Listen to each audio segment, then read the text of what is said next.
Oh, no. Ah, shit. Oh, hello. Sorry. War. We love it, right? Blowing stuff up, watching people suffer and die. It's exciting. I mean, violence, domination, retribution, and other attributes of this competitive, warring fascination clearly dominates our media, with films, television, and other expressions constantly glorifying and reinforcing this gesture of conflict. In fact, it has been found that by the time an average kid reaches the age of 14 in the West, he or she has visually witnessed over 8,000 depicted acts of murder. So given all of this, it might make you wonder, does art imitate life, or does life imitate art? Likewise, isn't it interesting how most of us in America sleep quite well at night, while our military forces routinely invade, slaughter, and steal from other nations at will? As of course, all global empires have done historically. With this time a global civilian death toll well over 1 million in the past decade alone, many of them women and children. And yet the same American culture shudders in horror and confusion when some dude stumbles into an American schoolyard and randomly wipes out a couple dozen or so kids. I ask you, by what measure do we differentiate importance when it comes to the death of different groups of people? What makes us so special? While history is certainly full of xenophobic, racist, religious, and nationalist conceits, which have served as convenient justifications for external dehumanization, subjugation, and imperial power abuse, a rather unnoticed yet profound scientific truth has also emerged. Today, every person on Earth can trace his or her lineage back to a single, common female ancestor who lived about 200,000 years ago or so. Mitochondrial Eve, she is now called, proving indeed that we are truly one family. Likewise, the planet Earth, the habitat this family shares. It knows no division. It is a unified, synergistic system at every turn, fully connected. It has no idea what a nation or a politician or a racist is.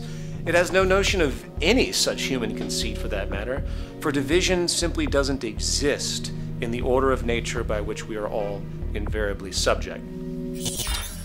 Mark Twain once wrote, "Man is the only patriot.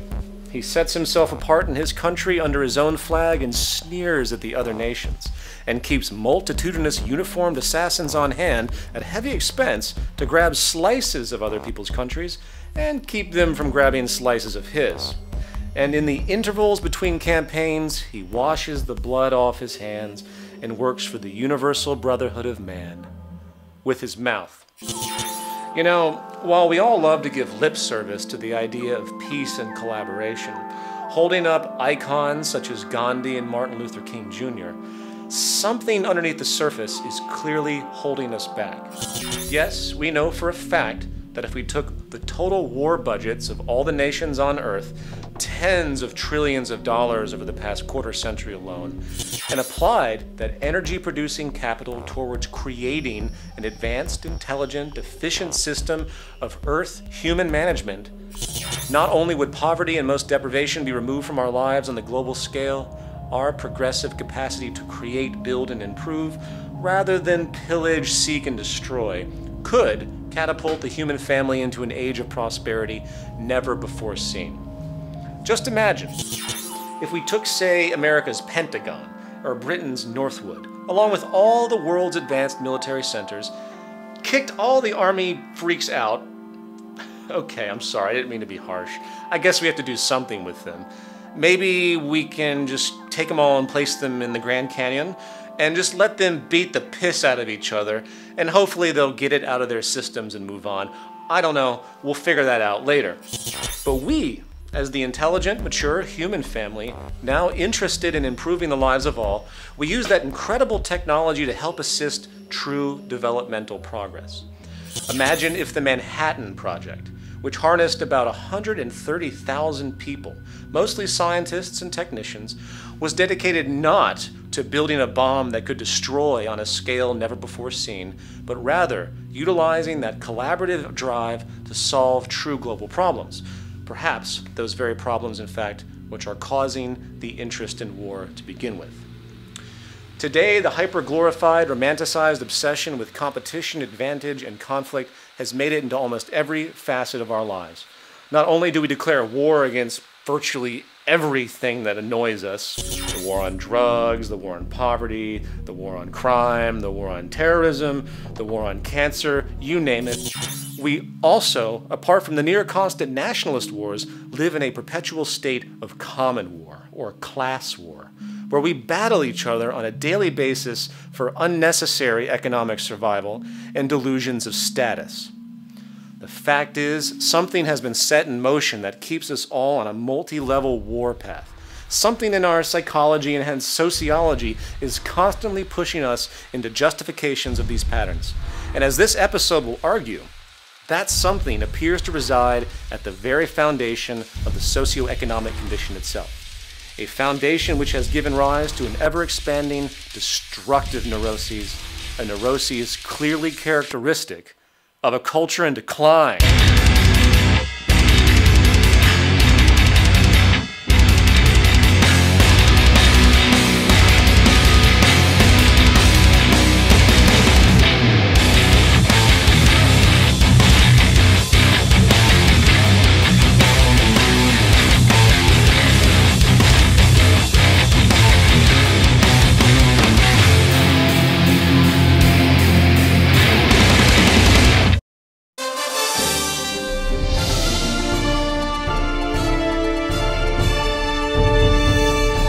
This just in, the President has finished an emergency session at the White House, where he announced that the security focus of his administration will be moving away from the global war on terror, instead focusing all available resources against something the administration has deemed a larger threat to U.S. and international security than anything recognized before: nature itself. That's right, Dutch. The newly declared war against nature will be usurping funds from the Department of Homeland Security, effectively replacing it with a new department. The Department of... I think I'm reading this right. Fuck the Earth and the science it rode in on. That's correct, Summer. The administration has already appointed a head to this new department, the CEO of Monsanto Corporation, Satan himself. When questioned regarding concerns about a possible conflict of interest of the new appointee, the Obama administration responded, "Monsanto's reputation of challenging the vast power of this intolerant, bullying force that goes by the terrorist name Natural Science holds great potential for our victory. We feel if anyone can take down these insurgent laws which restrict our God-given freedom, it is the professional experience of our true Lord and Master, the Prince of Darkness." We've just been informed that a press conference is now underway with the Pentagon spokesperson answering questions. We now go live to the White House. As the President said earlier, the greatest barrier to U.S. interest has been a constant state of offensive interference by this rogue network. Nature has been forcing its will against our freedom for long enough. Our economy, our values, the American way of life, it's not negotiable. Either nature concedes to our interests and stops terrorizing us with its hatred of our liberty, or we will be forced to destroy it. Next question. Hi, Joe from LA Times. Don't you feel it could be a bad idea to move against a force which has historically never been overcome or even phased by human action? Also, I understand nature has given a set of demands which, if met, would cease many of its counterattacks. Has the administration considered just meeting these demands? Listen, Joe, we don't negotiate with terrorists. And yeah, I've seen nature's demands, full of queer communist propaganda such as balance and sustainability. It even demands that we shut down our infinite growth consumption economy to make way for something where we are to be slaves to some oppressive natural regeneration respect. Listen, I didn't spend 35 years defending this country to have some metaphysical terrorist group with science on its side ruin what has made this nation great. No further questions. When we think of war, we usually think about gun-wielding soldiers, tanks, flamethrowers, fancy medal honors, and other theatrics. Yet, when we step outside the theater, digging deeper in our examination of the world around us, we find that war is actually a state of mind, a reaction, driven by some type of competitive condition. And if we had to classify the different levels of large-scale competition, we might end up with two broad categories: imperial war and class war. Imperial war, otherwise known as national war, is when an aggressor nation decides to invade some other nation, justified by some form of perceived threat. Back in the day, this threat often appeared as purely ideological, with religious groups battling it out to make sure they were in good with God. While in the mildly more literate scientific world today, the threat is more often than not pitched as direct to each of us. You know, such as, say, a rogue nation getting a nuclear weapon to blow up your grandmother's bingo tournament. Bingo.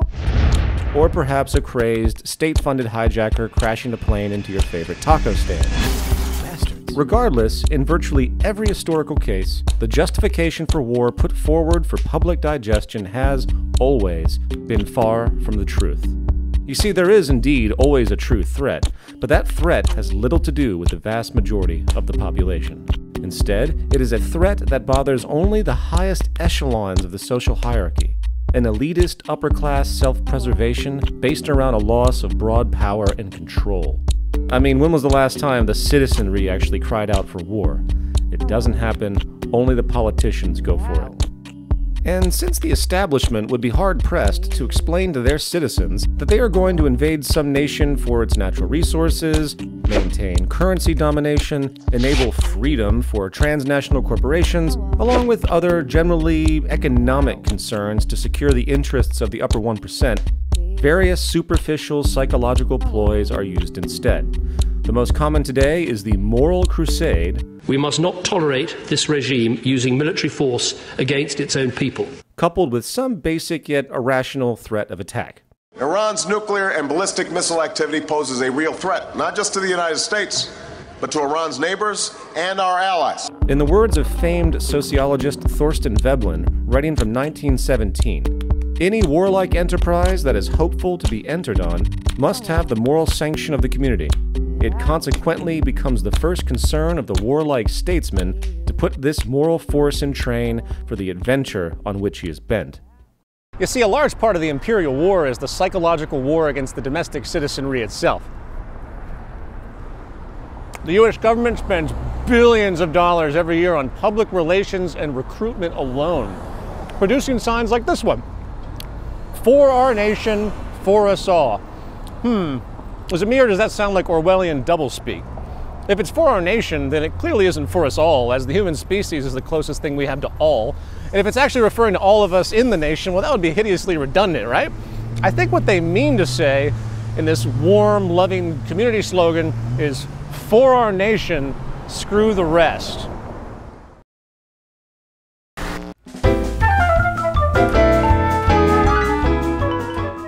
Hello, welcome to the show! My name is Pepe, and today I've got something very special for you. A true international delicacy. War! To prepare for war is a very delicate matter. And the first thing we need to do is create some spicy tension to put fire in your belly. So, the first ingredient we need is a well-tempered provocation. Huh?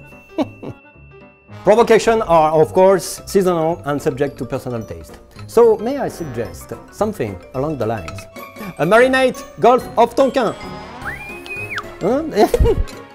A robust Pearl Harbor. And if you're feeling bored, a bustling 9/11. Then we let that cook for a bit and prepare our second ingredient over here.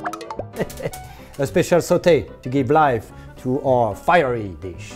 The mainstream media.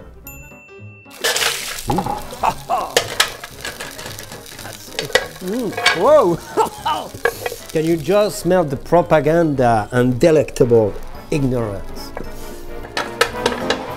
After we get a nice sizzle going, we now add our final, more important ingredient.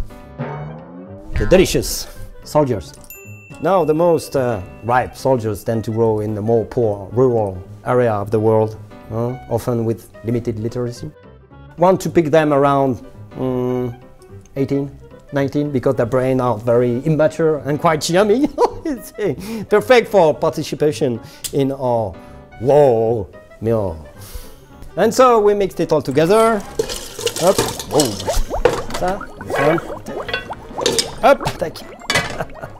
Perhaps add a few some preservatives like patriotism, not too much, jingoism, and of course our very special secret sauce.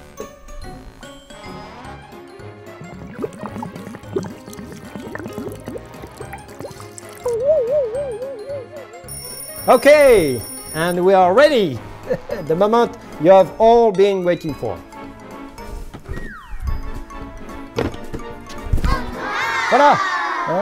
I present to you the greatest international delicacy of all time. War. Bon appétit. You know, perhaps one of the most amusing aspects of national war is the circus-like pageantry and ceremonialism. Cute costumes, little hats, shiny pieces of metal, various parades and official posturing, and all adornments and theatrics that give this air of honor and authority. Of course, this is not to dismiss the true sacrifice of those who have given their lives in war, as there are always two sides. This true honor comes from a position of working to help others, not exploit them. And just as we hold the bravery of a firefighter who enters a burning building to save a child in high regard, the intention to help society through military service is, indeed, a noble gesture. Even though, sadly enough, 99% of those who enter the military with such noble intentions are more often than not being exploited for the criminal purposes of the corporate state.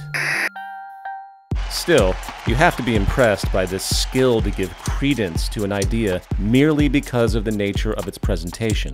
In fact, whether it's academia, the news media, government itself, the military, or anything else in society, our culture tends to believe and respect people merely because of their presentation, confidence, and rhetoric, not the actual meaning or reasoning of the communication itself.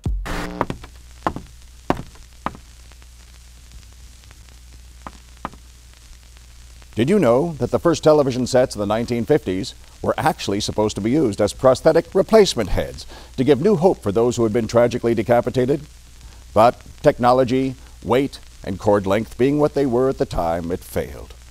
Luckily, they could play other things besides the faces of the deceased, and TV sets sold nationwide. And it's all true. You know why? Because you heard it from some guy in a tie. In the end, once the traditional, propagandized allusions in defense of the act of organized human murder and resource theft have been overridden, dismissing such shallow justifications as paternalism, honor, and protectionism, we realize that war today is actually an inherent characteristic of the propertied, scarcity-driven business system. Major General Smedley D. Butler, one of the most notable and decorated officers in U.S. history, stated the following with respect to the business of war in 1935. I spent 33 years and 4 months in active military service, and during that period I spent most of my time as a high-class muscle man for big business, for Wall Street and the bankers. In short, I was a racketeer, a gangster for capitalism. I helped make Mexico, and especially Tampico, safe for American oil interests in 1914. I helped make Haiti and Cuba a decent place for the national city boys to collect revenues in. I helped in the raping of half a dozen Central American republics for the benefit of Wall Street. I helped purify Nicaragua for the International Banking House of Brown Brothers in 1902 through 1912. I brought light to the Dominican Republic for the American sugar interests in 1916. I helped make Honduras right for the American fruit companies in 1903. In China in 1927, I helped see to it that Standard Oil went on its way unmolested. Looking back on it, I might have given Al Capone a few hints. The best he could do was to operate his racket in 3 districts. I operated on 3 continents. So given all of this, it's unique how the general public tends to separate the day-to-day competitive business acumen from the severe form of competitive violent warfare, when there's very good evidence to show that they are deeply intermeshed. To gain some perspective on this, we now welcome back our resident guru, Louie the Logic Gremlin. Before we get into the questions, I do have a letter here that I'd like to read to you and get your opinion on. It reads, Dear Peter, I really enjoy the new show. I think it is helping get these important messages across. However, I am disappointed with the crude Louie the Logic Gremlin character, as it is just irritating and hideously stupid. Also, would you please stop eating when you are speaking in the show? It's really disgusting and annoying. Rock on, Joe. I'm sorry, Joe. Louie, what do you think about that?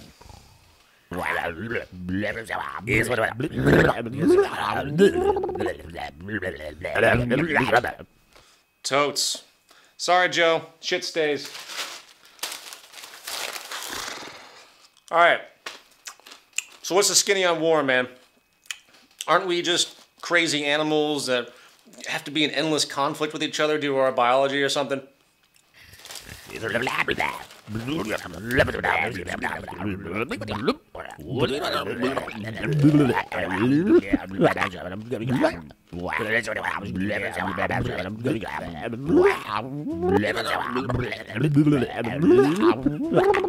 Okay, I see what you're saying.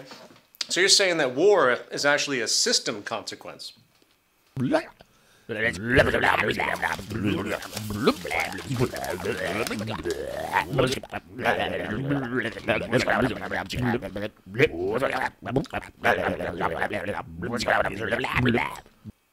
Interesting. So how do we resolve this war tendency then?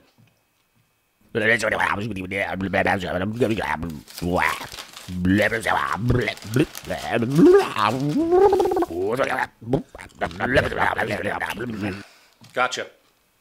Well, thank you for your time, Louie. To gain some public consensus on the issue, we now turn live to our East Coast Culture and Decline correspondent, Big Scotty D, who's live in New York City to talk to people about what they think of war. Well, thank you, Peter. I'm here in New York City on a beautiful, cold day, and we're going to try to find some people to maybe talk to. Excuse me, ma'am. Would you like to? Excuse me, sir. Sir, would you like to talk about the war? What? Would you like to talk about the war, sir? Would you like to talk about the war today? The war? No. Surely, would you like to talk about the war? God bless. No, the war, please. The war. No. You wouldn't like to talk about the war? No. I'm just sick of this, Peter. You're sending me on these assignments. It's freaking freezing out here. You know, it's like I'd rather be in a bar getting drunk, and then maybe I can do this. All right? I think there's a bar up here. Let me just grab my shit. You know, I'm just sick of this crap.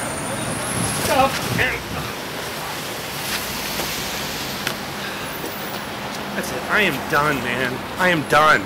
Get some other monkey, okay? There's trash, there's shit all over the place. But what does Peter want to know about? He wants to know about the war. Well, I'm sick of it, man. I gotta calm down. I just need a drink. Any of you Occupy Wall Street types? Oh, it's not about money, except when you can't eat. And it's not about foreclosures, except when you got nowhere to sleep. It's not about elections, except when they can be bought. And it's not about the wars, except when they're fought.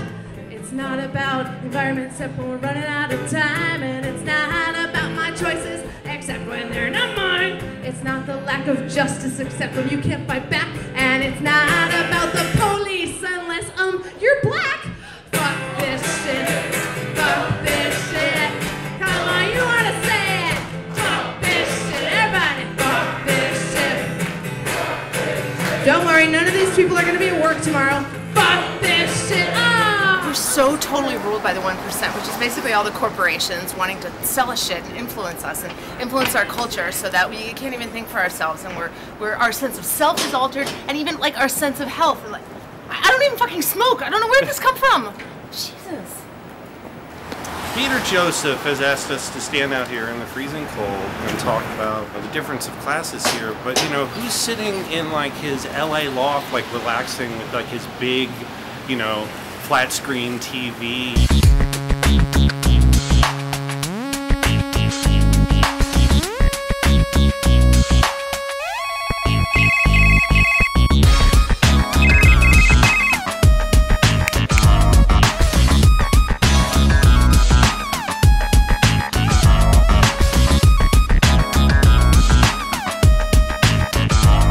Yeah, fuck him.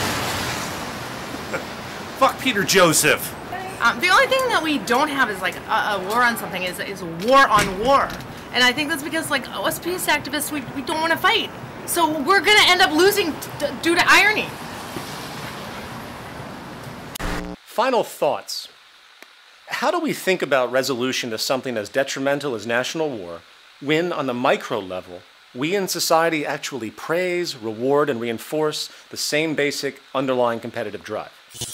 Generally, when faced with such a question, people tend to play the morality card, as though a matter of degree is what's relevant, not the philosophical basis itself. And usually this vague distinction is gestured to the effect that competition is good, but we should never go too far and be violent in any way. So then, of course, the question becomes, what constitutes violence? What if, instead of physically attacking you directly, I put you into a subtle yet deeply toxic condition where your life was shortened by decades via heart disease, cancer, mental illness, and other such consequences? Would that be considered violent? And what if such intentions were not even directly malicious, such as a lower class, desperate single mother forced to work 3 jobs to keep up, who fails one night to provide proper supervision for her child, resulting in the death of her child? I ask you, what is the true origin of the resulting death? And does that qualify as violent? To paraphrase Mahatma Gandhi, poverty is the worst form of violence. You see, the real war going on is not as obvious as many think. The real war exists in the very structure of our society itself. Something public health officials have now termed structural violence. A war, in fact, against public health and balance itself, constantly producing casualty after casualty in its hidden oppression, and this form of violence today kills more people than every type of direct behavioral violence put together. Its origin? A social system literally built upon competition and exploitation itself. So, for all you noble activists out there, for all of you who pile into protest zones each time a new national war emerges and yell at the top of your lungs, keep in mind that you are only targeting a symptom of a larger sociological problem, and until the activist community realizes this, I'm sorry to say, your protests have no long-term consequence, as they do not address the root problem. But, on the bright side, it's still great entertainment, right? So let's keep watching this bizarre human experiment. Certainly the greatest yet worst reality show of all time for sure.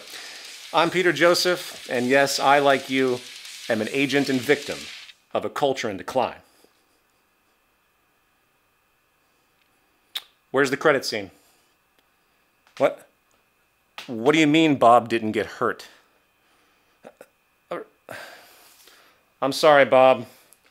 It's the format of the show.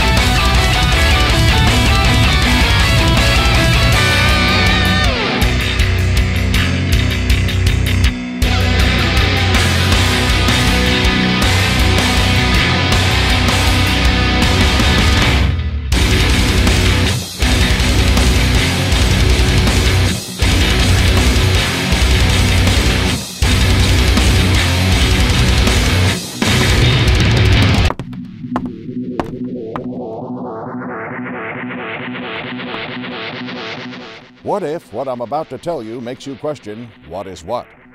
What if I propose a what-if scenario? What if I were to take up precious time in your busy life, just spinning you in a soul-dulling spiral with meaningless double talk? But at the same time, what if I kept you distracted with flashy graphics? Would you notice? Or for that matter, would you care? Nah, you're too busy listening to some guy in a tie and sleep.